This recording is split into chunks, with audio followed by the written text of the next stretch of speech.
Abra sua Bíblia, por favor, Isaías no capítulo 6, livro do profeta Isaías, capítulo 6. Nós vamos ler do versículo 1 até o versículo 8. Esse vai ser o nosso ponto de partida para aquilo que vamos compartilhar hoje. Isaías 6, a partir do verso 1, vou ler na Nova Almeida atualizada. O texto sagrado diz assim: no ano da morte do rei Uzias, eu vi o Senhor, assentado sobre um alto sublime trono, e as abas das suas vestes enchiam o templo. Serafins estavam por cima dele, cada um tinha 6 asas, com 2 cobria o rosto, com 2 cobria os pés, e com 2 voava. E clamavam uns para os outros, dizendo: Santo, Santo, Santo é o Senhor dos exércitos, toda a terra está cheia da sua glória. Os umbrais das portas se moveram com a voz do que clamava, e o templo se encheu de fumaça. Então eu disse: ai de mim, estou perdido, porque sou homem de lábios impuros e habito no meio de um povo de lábios impuros. E os meus olhos viram o rei, o Senhor dos exércitos. Então um dos serafins voou para mim, trazendo na mão uma brasa viva que havia tirado do altar com uma pinça. Com a brasa tocou a minha boca e disse: eis que essa brasa tocou os seus lábios, a tua iniquidade foi tirada e o seu pecado perdoado. Depois disso, ouvi a voz do Senhor que dizia: a quem enviarei? E quem há de ir por nós? E eu respondi: eis-me aqui, envia-me a mim. Meu Deus, suplicamos graça e favor do alto. Suplicamos a ação, a liderança e a aplicação do Teu Espírito Santo para que a Tua palavra fale e cale nos nossos corações e cumpra o propósito pelo qual tem sido liberado. Desde já nos antecipamos também e Te agradecer pela certeza de que o Senhor nos ouve, daquilo que o Senhor fará no coração de cada um. Nós oramos em nome do Senhor Jesus. Amém. Amém. Bom, nesse dia especial de gratidão a Deus, eu quero compartilhar algo que Deus colocou no meu coração com um propósito: despertar você para ansiar por um relacionamento mais profundo em Deus, por experiências maiores. E o tema da minha mensagem hoje é experimentando mais de Deus. Ao longo da minha caminhada com Deus, durante os anos, eu tenho descoberto que a revelação de Deus é progressiva. E sempre há mais para mim e para você. Não importa o quanto você já cresceu, dá para crescer mais. Não importa o quanto você já experimentou de Deus, dá para experimentar mais. Aliás, a Bíblia diz que a vereda do justo é como a luz da aurora. Vai brilhando mais e mais, até ser dia perfeito. Tem mais de Deus para você. Você pode dizer amém?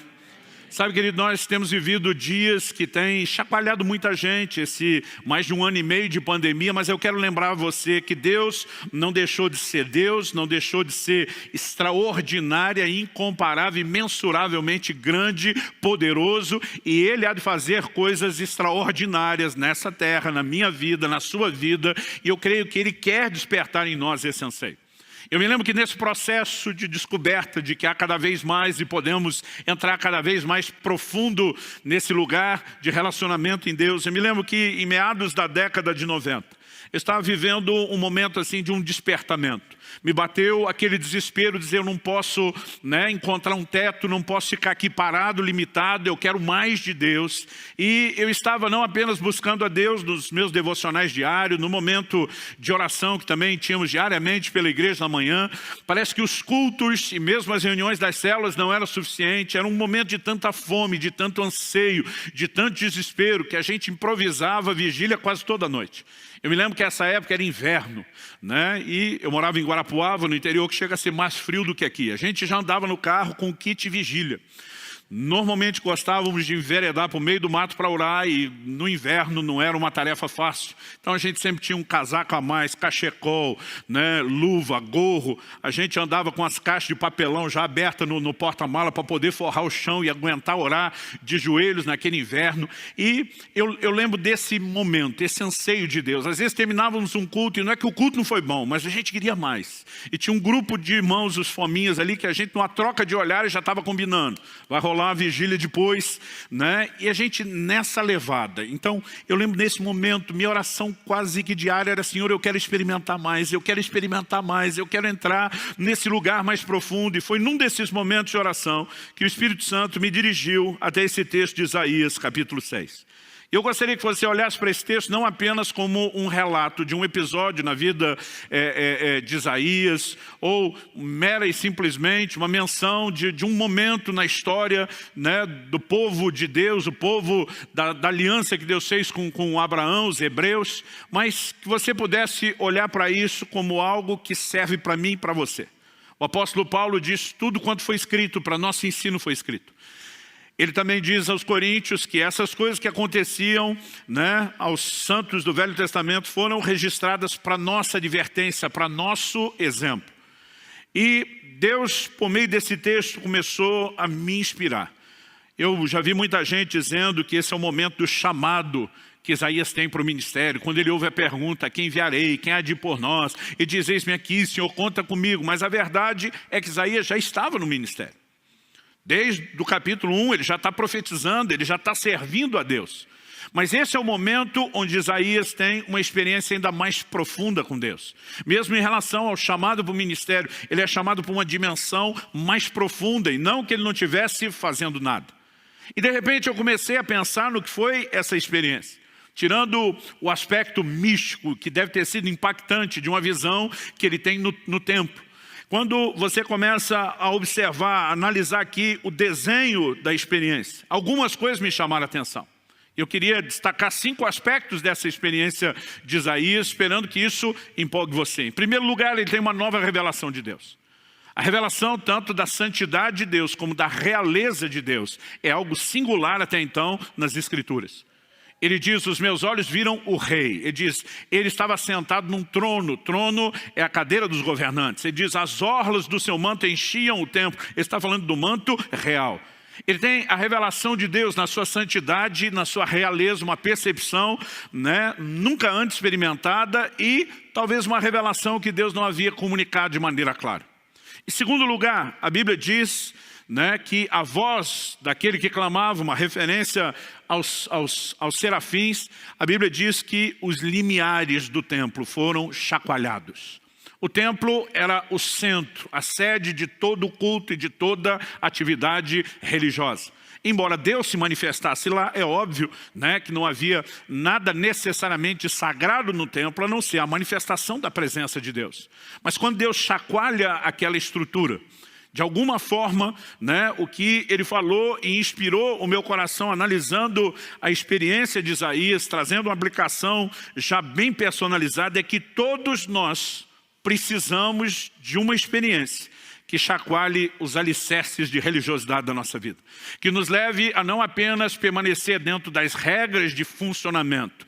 Embora a gente se mova dentro delas, precisa haver algo maior na minha e na sua vida. Em terceiro lugar, a Bíblia diz que a casa se encheu de fumaça. E isso é recorrente na Bíblia. Quase sempre que você tem uma revelação da glória, né, a chamada Shekinah, a glória de Deus, a Bíblia fala ou de nuvem ou de fumaça. De alguma forma é como se Deus claramente estivesse dizendo: eu quero turvar a sua visão. E visto que Deus não trabalha na contramão e nem de forma negativa, nós precisamos entender qual seria o propósito de turvar uma visão. Quase sempre que o aspecto negativo aparece, ele, na verdade, precede e antecede uma substituição por algo positivo. Por exemplo, para o profeta Jeremias, Deus diz: eu te estabeleci para arrancares e plantares. Antes de plantar nova planta, arranca velho. Deus diz: eu te estabeleci para derrubares e para edificares. Antes de edificar o novo prédio, derruba-se o anterior. Porque se o velho não for removido, não haverá lugar para o novo. Em quarto lugar, ele tem uma percepção da sua limitação, do seu pecado. Ele se vê como um homem de lábios impuros, e como diz outra versão, que habitava no meio de um povo de impuros lábios. Mas ele não tem apenas a percepção do seu pecado ou das suas limitações. Ele experimenta um toque santificador. Um anjo pega uma brasa do altar, toca a boca do profeta e diz: tua iniquidade foi tirada. Porque o propósito de Deus não é apenas dar diagnóstico de pecado. Normalmente, por meio do diagnóstico que leva o homem ao arrependimento, o que Deus quer trazer é cura. Então, ele tanto tem a percepção das suas limitações, como ele tem um toque santificador e transformador. E por último, uma vez que nós já definimos que ele estava no ministério, e isso não é o início de tudo, nós podemos dizer que, no mínimo, ele tem uma nova percepção, de uma profundidade, de uma outra dimensão do serviço do ministério. E de repente eu comecei a pensar nessas 5 características. Uma nova revelação de Deus, as bases de religiosidade sendo estremecidas, a visão antiga sendo confundida, porque normalmente é o que é necessário para que a nova se estabeleça, um toque transformador e santificador, e em quinto lugar, uma nova percepção ministerial. Então, mesmo imaginando que talvez a experiência de Isaías, nos moldes em que aconteceu o aspecto místico, não fosse necessariamente ser reproduzido de maneira igual para cada um de nós, nós podemos entender que, no mínimo, os benefícios dela é algo que está à disposição de cada um de nós. Aliás, não gosto da ideia de um Deus que faz acepção de pessoas. Isso é contrário às Escrituras. Deus não tem filhos prediletos. Eu não posso conceber isso, a menos que o filho seja eu. Aí dá para abrir uma exceção. Não, brincadeira à parte, eu e você precisamos entender que quando Deus declara que Ele não faz acepção de pessoas, o que está à disposição, né? Não estou falando de um chamado específico, de um comissionamento específico, eu estou falando, né, de valores, de bênçãos que Deus disponibiliza a todos igualmente, o que está à disposição de um está à disposição de outro. E de alguma forma, naquele momento, meu coração que já estava cheio de sede, de fome, de anseio por mais de Deus, começa a olhar para isso tudo e dizer, eu também quero uma nova revelação de Deus. Eu também quero as bases de religiosidade sendo estremecida, a visão anterior sendo confundida, o toque transformador, a nova percepção ministerial. E eu começo a orar e dizer, Senhor, se o Senhor me trouxe esse texto, qual é o caminho, o passo prático? E de repente, os meus olhos se abriram. Já se foram aí pelo menos 2 décadas e meia que isso aconteceu. E a frase, no ano em que morreu o rei Uzias, ou no ano da morte do rei Uzias, saltou aos meus olhos. E de repente eu percebi que a essência do texto comunica uma substituição. No verso 5, ele começa dizendo, no ano da morte do rei Uzias, no 5 ele diz, eu vi o rei, o Senhor dos exércitos. Ele está dizendo, quando morre um rei humano, natural, algo acontece e eu entro na revelação de Deus como rei. E se seguimos essa lógica de que às vezes a necessidade de que algo negativo seja removido antes de que aquilo de aspecto positivo seja comunicado, revelado ou estabelecido, nós podemos entender que há uma chave sendo comunicada aqui. Isso também me veio com muita clareza e ao longo desses anos eu tenho provado de maneira progressiva, não completa, mas progressiva cada vez mais, a realidade dessa chave. Antes de mais nada, eu quero que você tente imaginar o contexto da visão. Daqui a pouco nós vamos falar sobre quem era Uzias com mais detalhes. Mas Uzias foi um grande herói nacional. Talvez depois de Davi não tenha existido nenhum conquistador, alguém que tenha liderado um exército de conquista como Uzias fez. Ele assume uma nação praticamente falida, quebrada e a transforma numa grande potência mundial dos seus dias. E você precisa entender que Isaías, nesse início, nesse momento da vida dele, ele ainda é muito jovem. Uma dedução que não é difícil de você fazer. Até porque no capítulo 1 e no versículo 1 do livro de Isaías, ele introduz o livro dizendo, visão que Isaías, filho de Amós, teve a respeito de Judá e Jerusalém nos dias de Uzias, 1, Jotão, 2, Acais, 3 e Ezequias, reis de Judá. O homem profetizou durante o reinado de 4 reis. Não estamos falando mera e simplesmente, né, de uma pessoa que profetizou durante o mandato de 4 presidentes. Nosso mandato é de apenas 4 anos. Esses reis gastavam muito tempo no seu reinado. Para você ter uma ideia, só o próprio rei Uzias, que é o primeiro aqui da lista, a Bíblia diz em 2 Crônicas 26, daqui a pouco nós vamos para lá, que ele reinou 52 anos em Jerusalém. Só Ezequias. Como seria possível Isaías profetizar durante o reinado de 4 gerações? De outros 3 reis que sucederam Uzias. A única conta, mesmo que você dê bastante longevidade a Isaías, é que ele começou muito novo no finalzinho do reinado de Ezequias e ele termina bem velho no comecinho, no reinado de Uzias, e ele termina bem velho no comecinho do reinado de Ezequias. Se nossa conta não fecha. E por que é importante para mim situar Isaías como alguém novo no final do reinado de Uzias? O homem reinou 52 anos, ele já está falando da morte, então não são deduções difíceis. Mas por que é importante reconhecer isso? Porque, primeiro, Isaías como alguém novo era bem mais facilmente impressionável do que uma pessoa de mais idade. E segundo, Uzias já havia se tornado esse grande herói. Então, o impacto que ele teve, né, na nação e sobre Isaías é inegável. Mas o que significa essa substituição? Porque quando ele morre, vem a revelação de Deus, ou porque Deus decidiu comunicar isso? Porque Uzias, ele também nos transmite uma figura muito específica, muito particular. E para que a gente entenda o que é Uzias, o rei natural, morrer, para que os nossos olhos vejam o rei numa dimensão mais profunda, a gente então precisa entender, né, o que simboliza Uzias. Então, em segundo lugar, primeiro eu falei da necessidade de uma troca para se viver essa experiência mais profunda, o rei natural morrer, para que os nossos olhos vejam o rei. Em segundo lugar, vamos procurar entender junto o que Uzias simboliza. Então, você pode me acompanhar em 2 Crônicas, segundo livro de Crônicas, capítulo 26. Eu vou ler a partir do versículo 3 e nós vamos juntos aí até o 16. Aqui nos dá um bom retrato do que foi Uzias e o seu reinado. O texto diz assim: Uzias tinha 16 anos de idade quando começou a reinar, e reinou 52 anos em Jerusalém. A mãe dele se chamava Jecolias e era de Jerusalém. Ele fez o que era reto aos olhos do Senhor, segundo tudo que Amazias, seu pai, havia feito. Propôs-se a buscar a Deus nos dias de Zacarias, que era sábio nas visões de Deus. Enquanto Uzias buscou o Senhor, Deus o fez prosperar. Duas afirmações aqui importantíssimas, né? A do versículo 5, propôs-se a buscar a Deus. E aí, o final do mesmo versículo diz: enquanto buscou o Senhor, Deus o fez prosperar. Você pode repetir essa frase comigo? Só para efeito didático, diga: enquanto buscou o Senhor, Deus o fez prosperar. Mais uma vez, com um pouquinho mais de ânimo e vontade, né? Ou de força para furar o bloqueio da máscara aí que está abafando sua voz. Diga: enquanto buscou o Senhor, Deus o fez prosperar.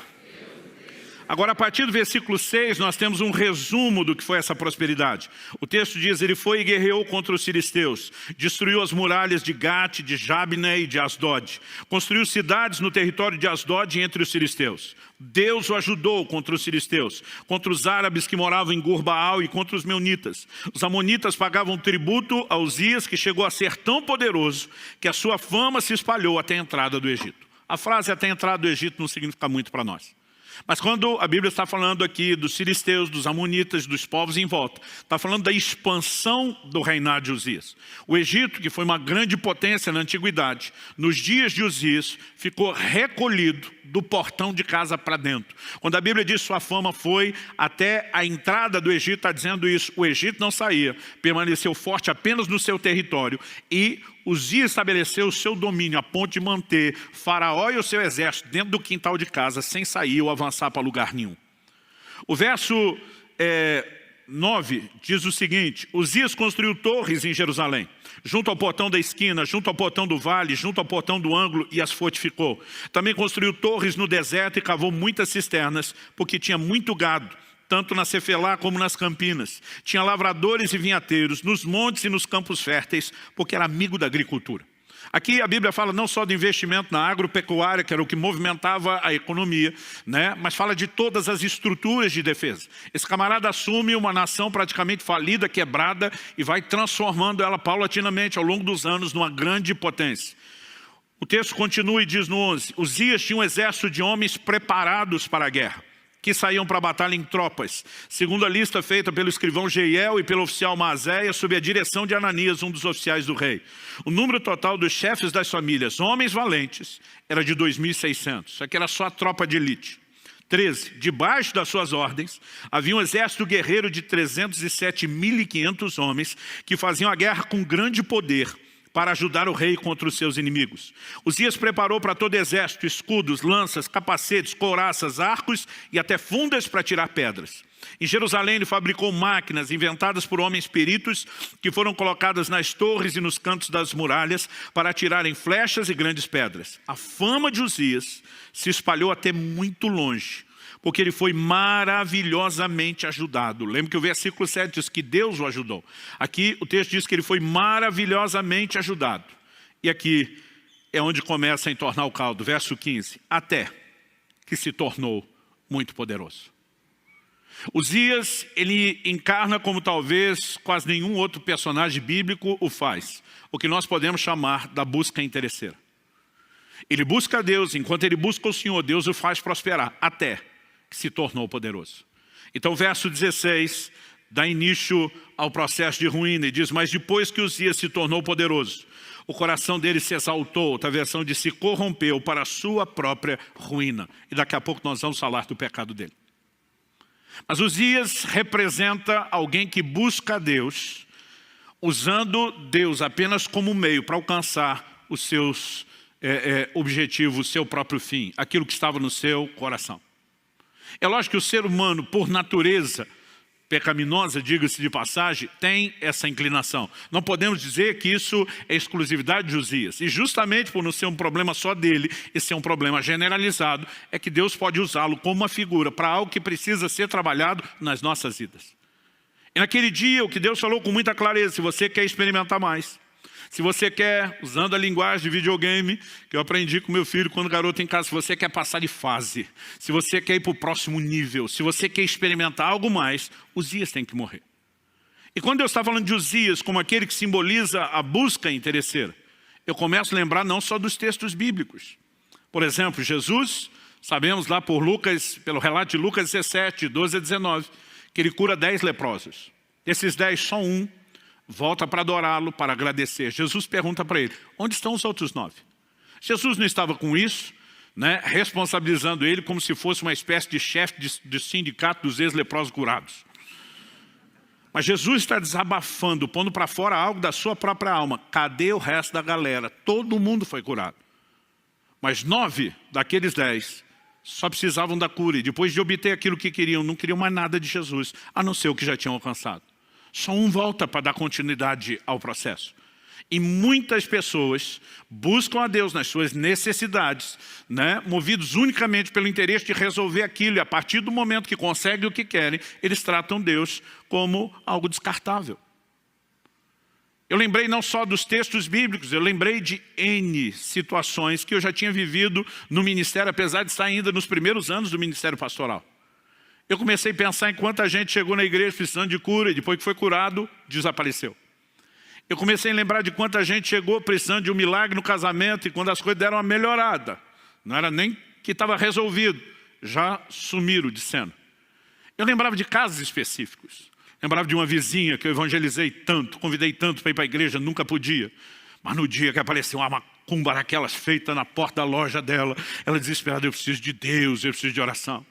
Eu levei e falei: sei, mas vamos aproveitar que você abaixou a guarda. Sabe, eu me lembrava dos jovens, quando chegava a época de vestibular, eles pediam para a gente dar cópia da chave da igreja, porque eles queriam orar às 5 da manhã, buscar Deus. Mas depois que passava no vestibular, não orava mais, não lembrava que era crente, não lembrava que Deus colocou ele lá na universidade, nem do propósito pelo qual entrou. Mas enquanto eu estou pensando nos outros, porque nós temos essa facilidade, né, de enxergar o problema dos outros. Todo dia alguém falou: pastor, a gente tem dificuldade de ver erro. Eu falei: não, a gente tem dificuldade de ver os nossos, dos outros não. Jesus disse que a gente enxerga o cisco no olho do irmão, difícil é ver a trave no nosso. Então naquele momento eu estou só terceirizando e pensando: o problema de Uzias é sério. Mas o Espírito Santo falou: ei, eu estou falando do seu Uzias. E eu estou ali metido, surpreendido: meu Uzias? Como quem diz, tem Uzias aqui não. E de repente Deus me abriu uma cena que eu fiquei tremendamente envergonhado. Eu tive um flashback da fase de pré-adolescência. Eu acredito que eu devia ter em torno de 11 anos de idade. Não deve ser algo muito diferente disso. As contas que eu faço é porque meu irmão mais velho, o Adriano, eu sou do meio de 3 homens, né? Meu irmão mais velho, o Adriano, com 12 para 13 anos de idade, ele era precoce, ele cresceu, desenvolveu, já tinha corpo de adulto. Eu, com 2 anos atrás, já era corpo de criança. O Paulo, que era o caçula, 2 anos mais novo que eu e 4 que o Adriano, era uma criança ainda. E nessa época, ele vivia irritando e provocando o mais velho. E ele fazia isso até tirar o Adriano mais velho do sério. Quando meu irmão mais velho saiu do sério, ele não era amador, ele era profissional. e ele ia para cima do pequeno, mas batia assim que não condizia mais, ele não tinha noção do tamanho e da força que ele tinha assumido. E eu entrava para defender o menor e apanhava junto. E eu lembro que eu falava para ele, você para de provocar, eu não vou mais te socorrer, eu não vou te ajudar. E teve um dia que ele ficou provocando o mais velho, e eu fiquei avisando, falei, eu não vou apanhar por causa de você mais. Mas meu irmão perdeu a paciência, o mais velho, foi para cima do caçulo, Paulo, que hoje é pastor do Alcance lá em Orlando. E ele normalmente dizia, eu corro, eu me viro. Mas aquele dia ele levou um enquadro assim num canto da sala que não tinha pra onde correr. Eu pensei, está morto. Eu não queria me apanhar junto, mas acabei sendo vencido pela compaixão, pela dó. Pensei, como eu ajudo ele sem apanhar junto? E eu achei que eu tive uma ideia brilhante, coisa de piar. Né? Naquela época, a maioria do dia, não sei quando estava na escola, a gente passava normalmente de shorts ou bermuda, descalço, sem camisa, por causa do calor do interior de São Paulo. Me criei na cidade de Campinas. E eu lembro que meu irmão, assim, só de bermuda, eu vim dele um tapa nas costas, mas daquele assim, deixar o desenho da mão. E corri. Acredite ou não, além de já ter sido magro, eu era o mais veloz da família e nas disputas com todos os primos. Falei, não vai me pegar na corrida. Mas eu lembro quando eu dei a volta no sofá na sala, meu irmão já pulou por cima. Cortou um atalho, ele estava no meu encalço. Eu no desespero, tudo que eu olhava era o final do corredor. A hora que eu saí da sala, tinha o quarto dos pais de um lado, dos filhos do outro. Falei, eu tenho que entrar e fechar a porta. Mas eu vendo meu irmão no encalço, no desespero, eu estou no meio do caminho, eu vejo uma vassoura encostada na parede. Eu lembro que mamãe mandava a gente limpar a casa, a gente varria 2 metros, cansava, deixava lá para terminar depois. Coisas de adolescentes e pré-adolescentes. Eu não sei quem de nós largou aquela vassoura, mas a hora que eu vi ela, no instinto, no reflexo, falei, vai me ajudar a atrapalhá-lo para eu entrar naquela porta e me salvar. E, gente, até hoje eu não sei como que o negócio deu tão certo ou tão errado. Né? Porque do jeito que eu passei correndo, corredor, eu acho que não dava 2 metros, devia ser 1,5 metro. Do jeito que eu passo correndo, eu pego aquela vassoura e correndo eu viro e jogo ela, só para tentar atrapalhá-lo. Não queria acertar e nem achei que daria para fazer o movimento tão rápido. Mas ela foi reta a vassoura, assim, com aqueles arremessos de dardo, e a ponta do cabo de vassoura pegou na garganta do meu irmão. Eu não sei se empurrou o gogó para dentro, o que foi. Eu só lembro das pernas dele levantando, ele caindo de costa. Eu assustado, porque acho que não foi só a força do golpe, a velocidade dele. Ele começa a debater no chão. Primeiro eu acho que ele está fingindo, fico naquela, vou ajudar, e se ele me pega, estou tentando entender o que é que está acontecendo. Eu não sei se foi o medo, mas a impressão que eu tinha que meu irmão estava mudando de cor, que ele realmente não estava respirando. Entrei pela porta que eu devia ter pensado antes do banheiro, no meio do corredor. Fechei a porta, por precaução, tranquei, dobrei meus joelhos. E orei como eu nunca tinha orado. Deus, não deixe meu irmão morrer, eu não quero ser preso. Não sei nem se eu estava preocupado com ele. E eu comecei a clamar a Deus como eu nunca tinha feito até aquela idade. Falei, se o Senhor salvar meu irmão, não deixar ele morrer, eu prometo que eu nunca mais brigo com ele. Eu ainda estava orando, não tinha terminado a oração. Um chute na porta. Até quando o papai faleceu anos atrás, nós fomos buscar a mamãe para morar com a gente aqui no Paraná, tinha ainda o buraco remendado na porta que ele tinha feito. Aí quando eu digo que perdi a paciência, vocês me acreditem. A hora que deu o chute, que eu vi estar vivo, gente, eu nem terminei a oração, não teve nome de Jesus, amém. Eu levantei, já chutei a porta, pega eu, derruba a porta, quero ver. E continuei a briga do outro lado da porta. Deus me fez ver aquela cena, e gente, eu fiquei com tanta vergonha, eu falei, Deus, eu era criança. Quando você é adolescente, você acha que é adulto. Quando interessa, dizer, eu era criança, dá um desconto. O Espírito Santo diz, eu dou. Vamos pular para a sua fase adulta. Ele diz, quando você começou o ministério, você passava horas e horas, trancado todos os dias orando. Por que você já não faz isso como fazia antes? Eu falei, eu era solteiro. Agora sou casado, tenho família, pastorei, não tenho mais o mesmo tempo. Ele falou, essa é a desculpa que você resolveu acreditar. E diz, lá atrás você queria muito viver as coisas que você vive hoje. Embora você diga que estava naquele quarto me buscando, você estava apenas buscando o que você conseguiu. E agora, porque conseguiu, você já não tem mais interesse em mim. E por vergonha eu vou parar aqui. Naquela hora, ele começou a mostrar a trave do meu olho que eu não enxergava. E eu quero te dizer, não dá para dizer o quanto, mas todos temos alguma coisa de Uzias dentro de nós. Todos temos algum elemento dessa busca interesseira, que às vezes valoriza mais o que ele faz do que a pessoa que ele é. E naquele momento, quando Deus começou a expor, eu entendi que se Uzias não morrer, nós nunca vamos passar de fase. Sabe, a história não começa com Uzias já morto. Há um momento onde eu e você vamos ter que mudar e reverter esse jogo. Mas quando eu consegui entender aquele desenho, além de ter chorado muito e me arrependi diante de Deus, o meu desespero enquanto lia a respeito do assunto foi procurar entender como Uzias morre. E antes de falar isso, e é com isso que nós vamos encerrar, eu quero só destacar que ao longo das Escrituras nós vemos Deus revelando de forma recorrente um pedaço aqui, uma parte do quebra-cabeça lá, outra em outro lugar, um desenho de como Ele espera que nós nos relacionemos com Ele. Por exemplo, Deus diz num determinado momento para Moisés, eu não vou mais, depois de ter tirado o povo de Israel do Egito, estar indo em direção a Canaã, Deus diz, eu não vou mais subir no meio de vocês, por causa dos pecados do povo. O Senhor disse para Moisés, o meu anjo vai à frente de vocês, vai livrar vocês, vai operar os milagres que vocês precisam, vai garantir que vocês entrem na terra prometida e tenham a bênção. Mas Deus diz, eu mesmo não vou mais no meio de vocês. Moisés se levanta diante de Deus e diz, se o Senhor não vai conosco, não nos faça sair desse lugar. O que é que Moisés está dizendo? Nós não estamos interessados apenas na sua bênção e no seu favor. Se não é para ter a tua presença, nós não vamos a lugar nenhum. Nós abrimos mão da bênção e de qualquer favor. Porque nada disso substitui a tua presença. Mas é um episódio que quase ninguém fala nada e nem canta sobre isso. Mas quando a gente chega em Jacó, Jacó lutou com o anjo de Deus e diz, não te deixarei enquanto não me abençoar. Gente, a Bíblia fala que era o anjo do Senhor. Essa expressão o, artigo definido, e não um artigo indefinido, normalmente é uma teofania. É uma aparição do próprio Deus, ainda que uma revelação limitada dele. O próprio Deus está ali. E quando o anjo sinaliza, eu vou embora, ele diz, não, não, não, não. Primeiro você me abençoa, depois vaza. O que é que Jacó está dizendo? Estou nem aí que a sua presença vai embora, desde que a bênção fique. É a atitude inversa de Moisés. Mas a gente não canta sobre Moisés, a gente canta sobre Jacó. E Jacó segurou o anjo, segurou o anjo. E a ideia é essa, é agarrar a sua bênção. E depois deixa que Deus vai embora, porque você já conseguiu o que precisa. Sabe, não entenda mal o que eu estou dizendo. Eu não estou dizendo que Deus não faz, que Ele não quer fazer, e nem que nós não podemos desfrutar. Eu quero falar a respeito da motivação com que buscamos. A geração de Eli é a geração que perdeu a arca, que simbolizava a presença de Deus. A próxima geração,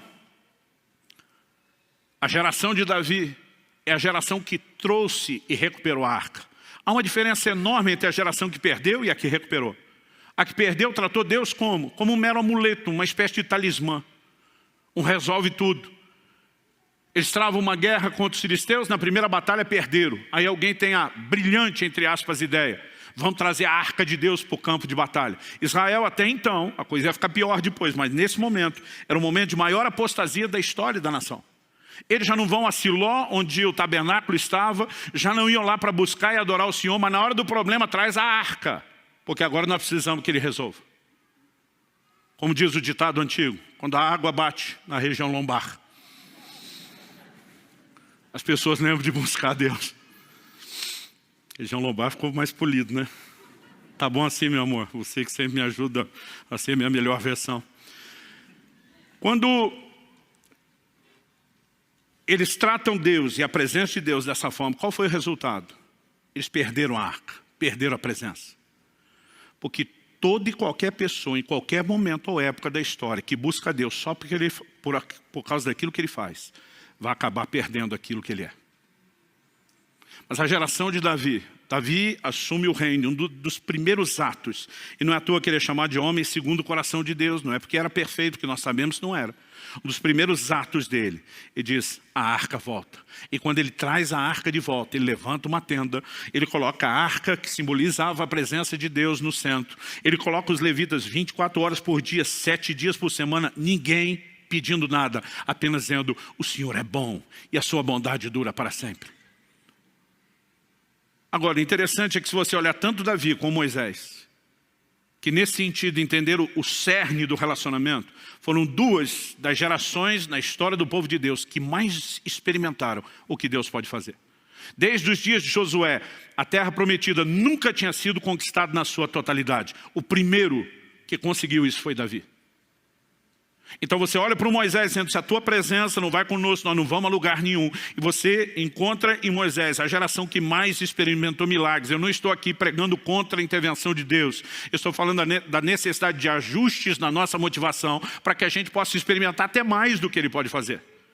Eu quero te despertar a acreditar que nós podemos viver manifestações maiores, como indivíduos, como casa, como igreja. Nós podemos e nós iremos vivenciar manifestações maiores. O foco não é o que Deus faz. Um dia desse preguei essa mensagem em algum lugar, alguém falou, tá certo, esses pregadores ficam colocando Deus como se fosse alguém que vive para resolver o nosso problema. Eu falei, mas Ele também está lá disponível para tudo. Aliás, se você entender que o que Deus faz é uma consequência do que Ele é, então buscá-lo pelo que Ele é, inevitavelmente levará a experimentar o que Ele faz. Hebreus 11 diz que Deus é galardoador dos que o buscam. Não é algo apenas que Ele faz, é o que Ele é. Ele é recompensador, Ele intervém. Eu não estou falando contra isso. E tem gente que fica tentando classificar o que é digno de pedir a Deus e o que não é. Irmão, eu prefiro descobrir no caminho. Eu gosto de dizer que eu cresci numa estrutura muito simples de família, que é o jeito mais bonito de dizer que a gente tinha dinheiro para nada. E eu lembro logo no início do meu ministério, quando chegava o fim do ano, eu ficava vendo aquelas propagandas de panetone. Que era uma coisa que a gente, por muitos anos, só sabia o que era em cartaz. Ou comia aqueles sequinhos do mercado do bairro, mas nunca aqui do bom. E eu lembro de eu estar pregando numa cidade, já aqui no interior do Paraná, e eu vi um cartaz de um panetone desse stop. Não vou fazer propaganda de graça e falar o nome, não. Eu lembro que eu falei, meu Deus, eu queria tanto comer um panetone. Tem gente que acha que não deveria te incomodar com isso. Eu acho que não é incômodo, eu acho que o Senhor gosta de mim para valer, eu acho que o Senhor quer agir na minha vida. Falei, eu queria te encomendar um panetone. Não sei de que jeito, não tenho dinheiro, não vou atrás. Eu queria que o Senhor mandasse para mim. Porque melhor do que o panetone é ganhar ele do Senhor. Mas eu estava naquela viagem, dividindo o quarto com outro pastor amigo. Falei, não, manda 2, que eu não quero dividir o meu com ele. Já que esperei tanto tempo e finalmente vou ter o panetone do bom, manda 2. Gente, algumas horas depois eu chego no hotel. Eu lembro que eu peguei a chave com o atendente, ele falou, olha, só um pouquinho que alguém deixou alguma coisa aqui. Eu falei, quem? Tipo assim, quem que me conhece na cidade para deixar algo? Ele falou, não, a pessoa disse, na verdade, que você não conhece ela. E de repente ele puxa uma sacola com 2 panetones daquele. Ele falou assim, foi muito estranho, pastor. A mulher falou assim, que não sabe quem você é, mas que ela estava no mercado. E ela ouviu uma voz falar com ela. Compra 2 panetones, deixa no hotel tal, para o pastor que está hospedado lá. E foi tudo que ela falou. Eu acho que ela nem sabe quem é você, só sabe que tem um pastor aqui. Eu olhei e falei para ele, sorte sua que anda comigo.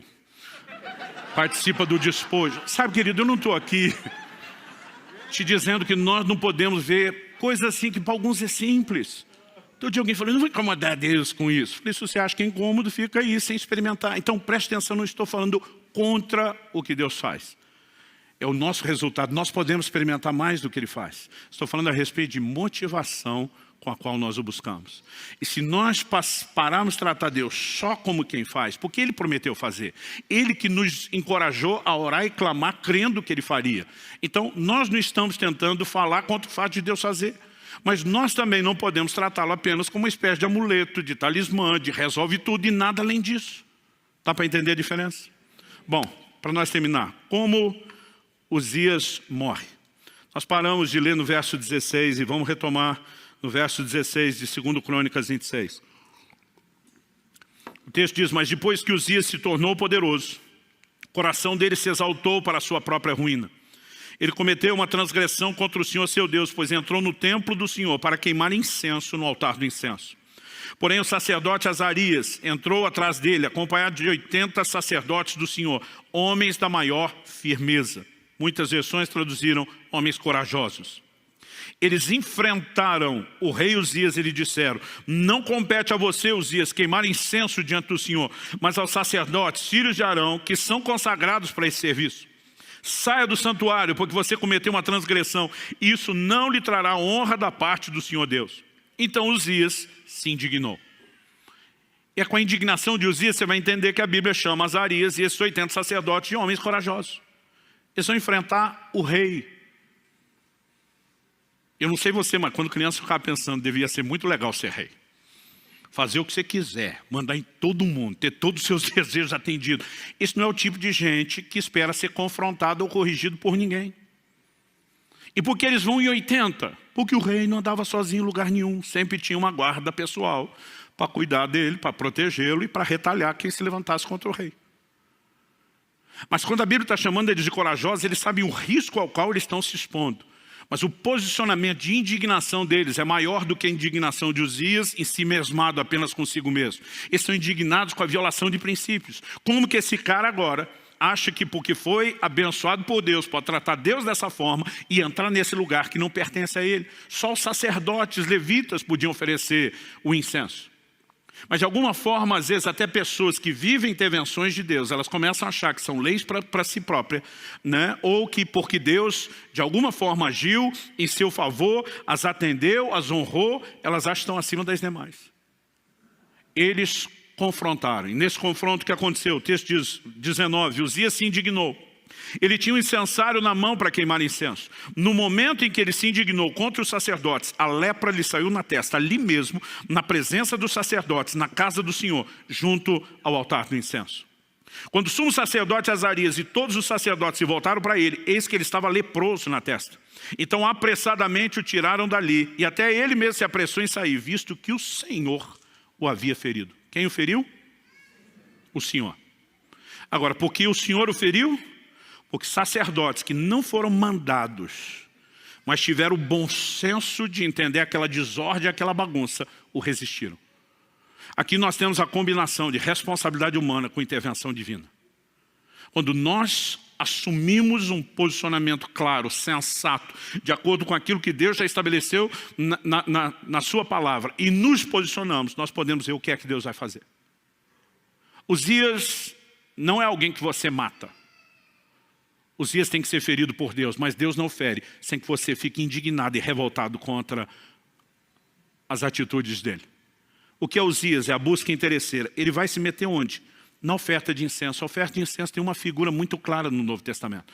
Apocalipse diz que o incenso são as orações dos santos. Salmo 141 diz, suba a ti a minha oração como incenso. O incenso sempre simbolizou as orações. E se você quer achar Uzias na sua vida, procure na vida de oração, porque é lá que ele aparece. É só você ver que a maior parte do tempo na nossa vida é oração. Nós só pedimos para Deus o que a gente quer. E oração não é apenas pedir, oração deveria ser uma conversa, onde não apenas você fala, mas Deus também. E quando ele fala, ele não diz apenas declarações de amor, mas às vezes ele pede algumas coisas para você também.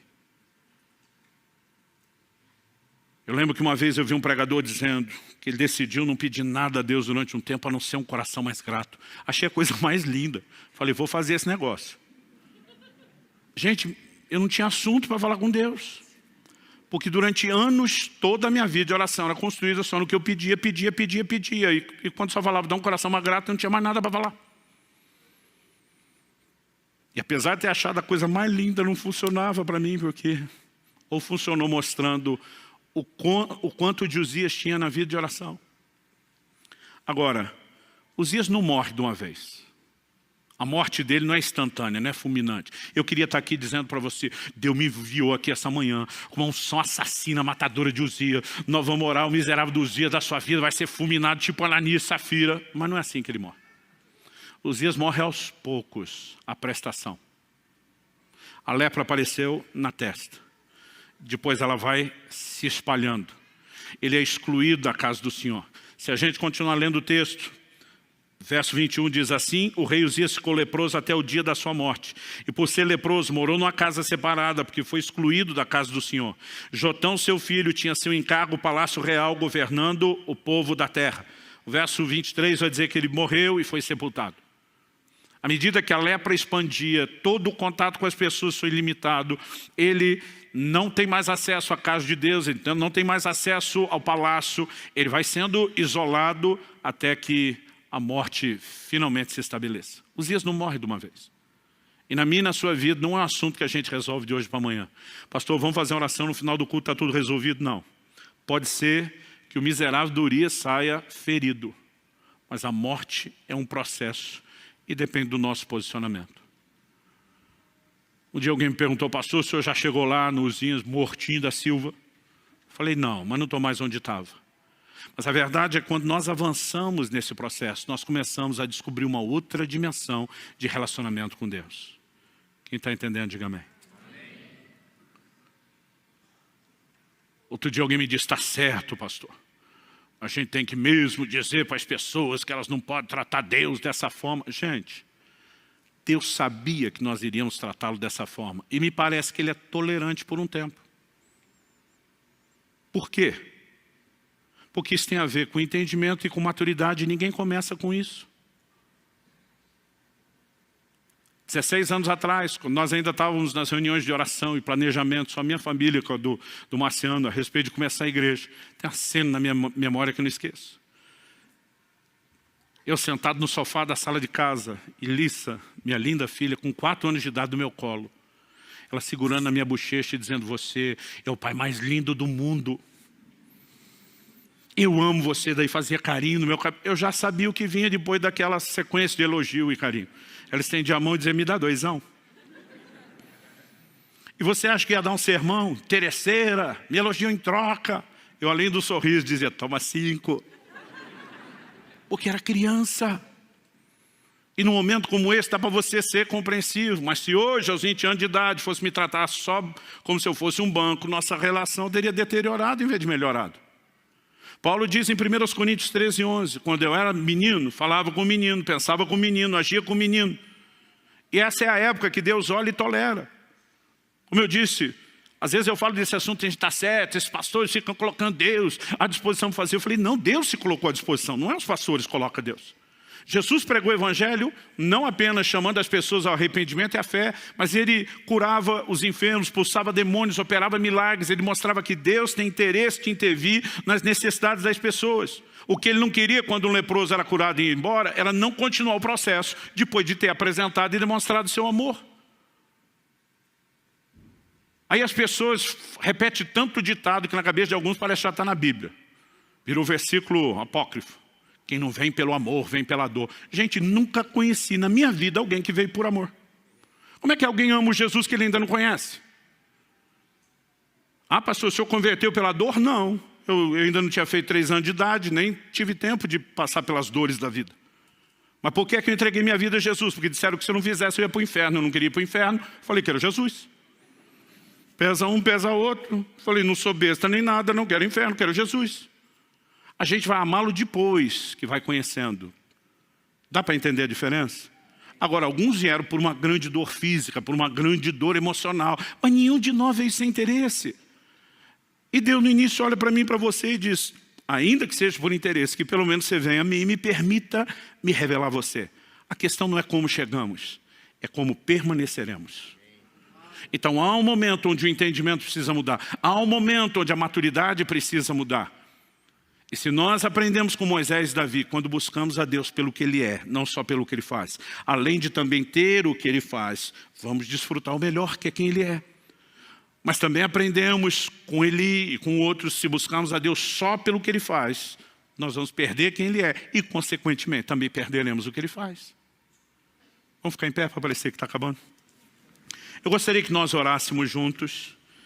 Embora, como eu disse anteriormente, não há uma unção fulminante para destruir Uzias de uma vez só. Há algo da parte de Deus que vem quando? Então preste muita atenção nisso, que essa talvez seja a parte mais prática.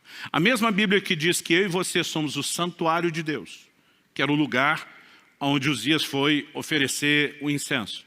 A mesma Bíblia diz, eu e você somos santuário, também diz que nós somos sacerdotes. Os sacerdotes eram os responsáveis pela ordem e a manutenção correta do culto dentro do santuário. Então, enquanto santuário, nós também somos os sacerdotes responsáveis.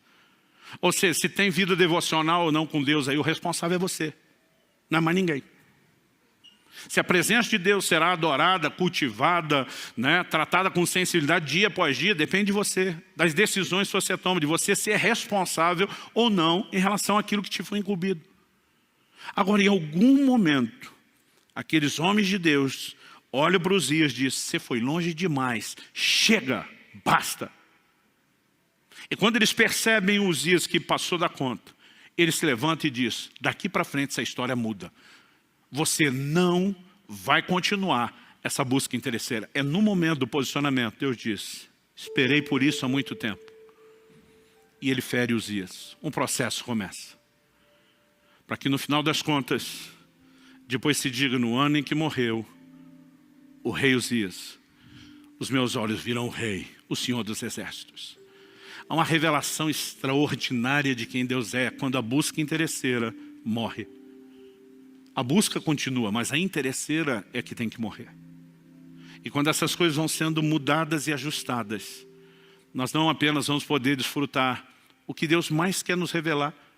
Quando Ele faz algo, eu brinco que isso é apenas uma espécie de um cartão de visitas. Ele está tentando revelar seu amor, seu interesse por nós, a importância que temos aos olhos dEle. Mas o bem maior que Ele quer que eu e você desfrutemos não são suas bênçãos. É Ele o abençoador. Então eu não vim aqui te apontar o dedo, eu não vim aqui jogar pedra em você, eu não vim aqui dizendo que você nunca devia ter buscado a Deus por interesse, porque todos fizemos isso. Mas que à medida que o tempo passa, e nós nos permitimos descobrir quem Ele é. Aliás, a partir do mês que vem nós vamos dar muita ênfase em conhecer a Deus. A partir do momento que começamos a descobrir quem Ele é e nos interessar por quem Ele é, isso muda completamente as coisas.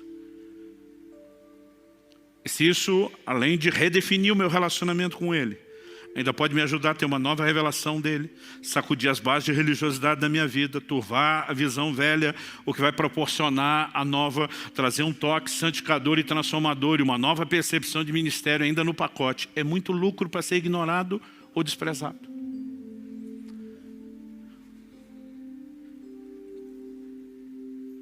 É lógico que há momentos, quando Deus nos faz perceber alguns erros, que isso é constrangedor. Quando lembro de confrontos como esse, Deus dizendo: não, a razão pela qual você olha não é porque hoje você é ocupado, é porque você já alcançou muito o que queria. É lógico que dá vergonha. Mas Deus não está fazendo isso para nos culpar ou condenar. É uma forma dele dizer: eu não quero perder você. Quando Adão pecou, Deus não pergunta: o que é que você fez, cabeção? A pergunta de Deus foi: aonde você está? Em outras palavras, é como se ele dissesse: o problema não é o que você fez, é para onde o que você fez te levou, para longe de mim. Deus está dizendo: eu não quero você distante, eu quero comunhão, eu quero proximidade. Que Deus nos livre de sermos apenas religiosos, frequentadores do culto. Há algo maior, algo mais profundo, e eu e você podemos experimentar isso. É um convite amoroso da parte dele. Tudo que você precisa, além de dizer sim ao convite, é dizer não para Uzias, essa atitude. Eu queria que você fizesse isso no seu lugar. Falasse com Deus do seu jeito, da sua maneira, com as suas palavras. Pai, a tua palavra foi comunicada. Mas nós precisamos de mais do que informação. E te pedimos mais uma vez, por entendimento espiritual e aplicação prática, vinda dos céus, vinda do Espírito da verdade. Eu oro por cada um dos meus irmãos e irmãs, nesse lugar, os que nos acompanham à distância pela internet, ao vivo ou de forma gravada. Eu oro que nesse exato momento em que chegam a esse ponto de oração, algo aconteça nos seus corações. Não apenas o despertamento provocado pelo entendimento da tua palavra, mas a capacidade de entender de maneira muito prática quais áreas específicas da sua vida, a vida de oração, da busca, tem permitido que Uzias tenha tanta expressão. E queremos amadurecer ao ponto de não te buscar só pelo que o Senhor faz, mas primeiramente por causa de quem o Senhor é. Sabemos que inevitavelmente também teremos aquilo que o Senhor faz.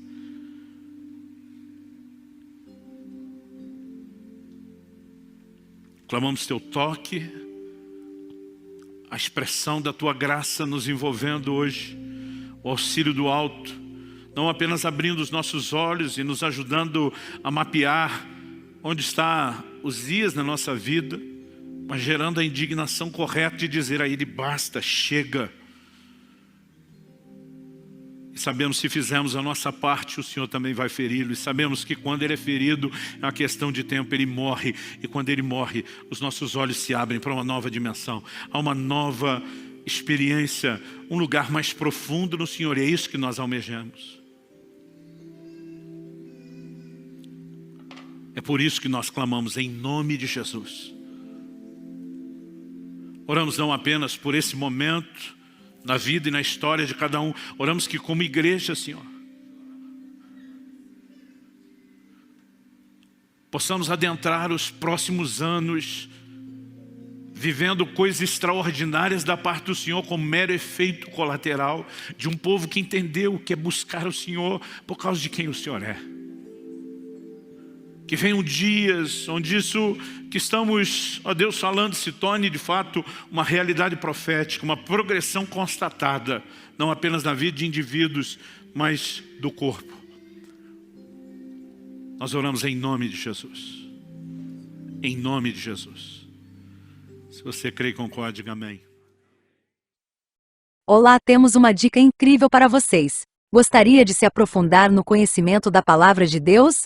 Na descrição do vídeo e no comentário fixado, temos dicas valiosas para lhe ajudar a andar no Espírito. Não deixe de conferir. Deus os abençoe.